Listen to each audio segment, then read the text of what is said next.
In the heart of the Niger Delta, where the river's fingers stretch deep into the land, lies a small village vibrant with life, but shadowed by a long, simmering conflict. This is the story of Ibi, a young woman whose spirit burned as brightly as the midday sun, and how her quiet courage would change everything.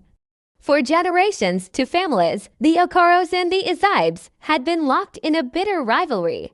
It started over a disputed piece of fishing territory, a small misunderstanding that grew over the years into a chasm of mistrust, dividing the community down the middle.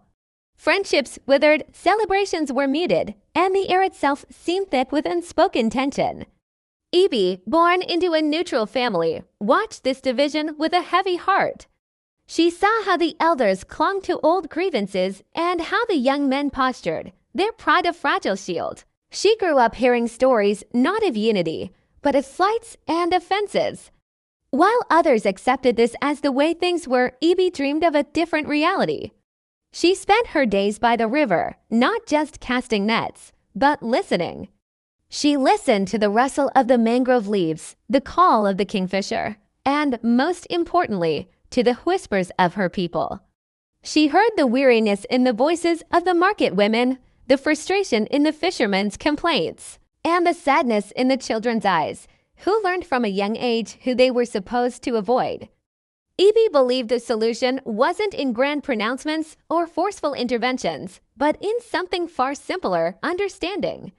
She began to spend time with the matriarchs of both families, Mama Akara and Mama Izibe. She didn't talk about the conflict directly. Instead, she helped them weave their baskets, pound yams, and mend nets. She shared stories of her own, funny tales from her childhood, and listened as they, in turn, shared theirs.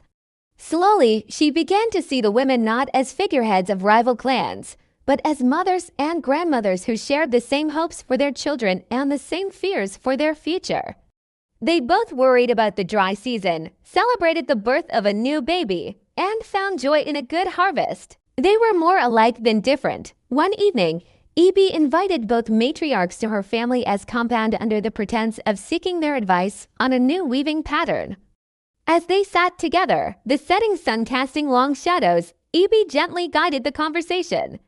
She spoke of a folktale her grandmother used to tell, a story about two mighty eagles who fought over the sky until a humble hummingbird showed them they could share it, soaring higher together than they ever could alone. The two old women listened, their hands still for the first time.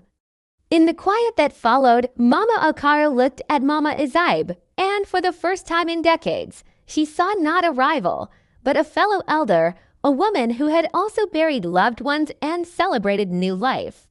A small, almost imperceptible nod passed between them. It was a start, but the peace was fragile.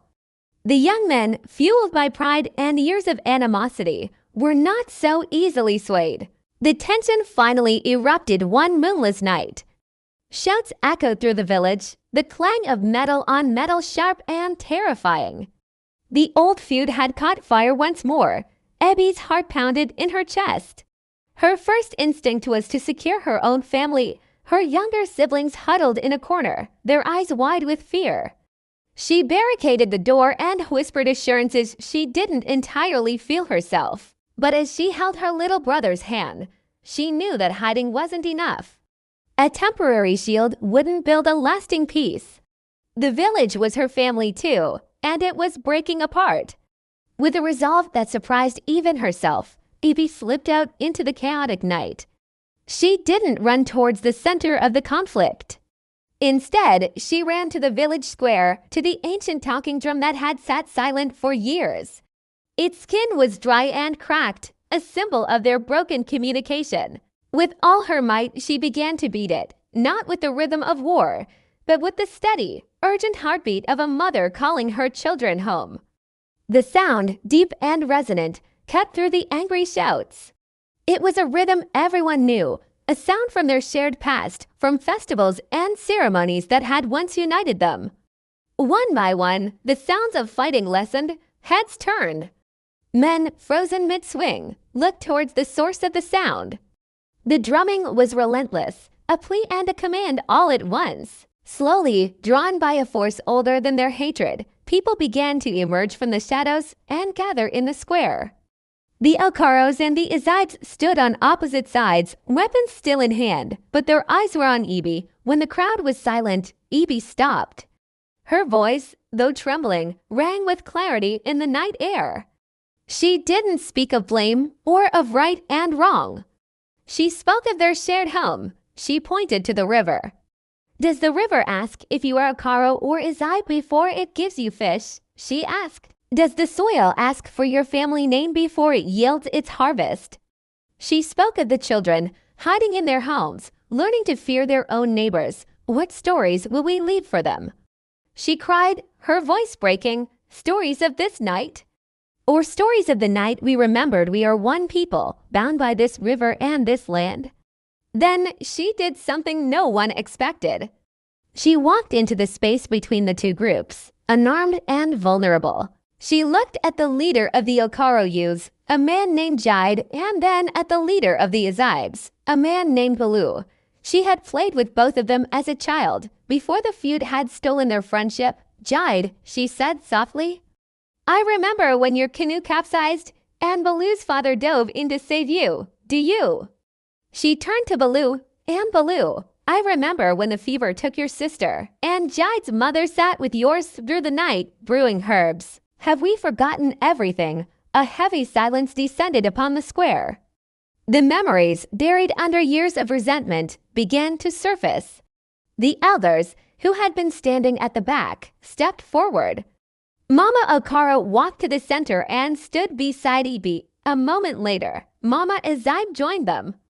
The two matriarchs faced their sons and their community, standing together. That night marked the beginning of the end. It wasn't an instant fix. The healing was a slow and deliberate process, like the patient mending of a fishing net, hole by hole. Ibi, now respected by all, helped facilitate councils. They didn't just talk about the disputed land, they talked about everything. They planned a new market, designed a new irrigation system for the farms, and most importantly, they started a community festival, reviving the old traditions that celebrated their unity. The young men who once fought each other now worked side by side, building a new community hall. Laughter, once a rare sound, began to echo through the village streets again. Children from Okaro and Izibe families played together by the river, their innocence a beautiful reflection of the newfound peace. Ibi never sought a title or a position of power. Her leadership was in her service, her strength in her empathy. She showed her village that true power isn't about winning a fight, but about having the courage to build a bridge. Her story became a new kind of folktale, whispered from mother to child, a story not of conflict, but of connection. It was the story of Ibi, the girl who listened to the river, who beat the talking drum, and who taught her people how to be a community again. Thank you for watching. If this story moved you, please like, share, and subscribe for more tales of courage and transformation from around the world.